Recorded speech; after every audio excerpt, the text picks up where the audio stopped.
చాలామంది YouTube channels నడుపుతున్నారు కదండి.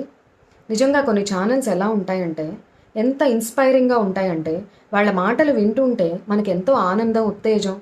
అంటే జీవితం ఇంత హాయిగా కూడా మనం బ్రతకచ్చా, ఈ కష్టాలన్నీ శాశ్వతం కాదు కదా, మనం ఈ కష్టాల్ని భగవంతుడికి చెప్పుకుంటే ఆయనే మనకు ఒక దారి చూపిస్తాడు కదా అనే ధోరణిలోకి వచ్చేస్తామండి.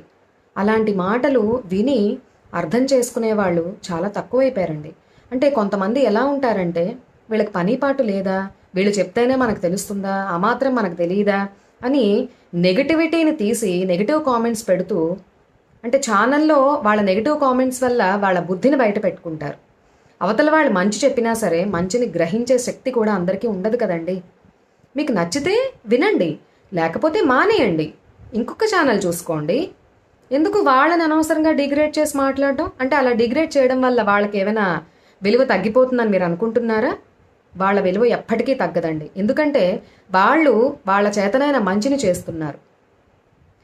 వాళ్ళ చేతనైంది అందరికీ నలుగురికి పంచాలి, మంచిని పంచితే పెరుగుతుంది. చెడును పంచక్కర్లేదండి, అది విస్తరించడం చాలా సులువు.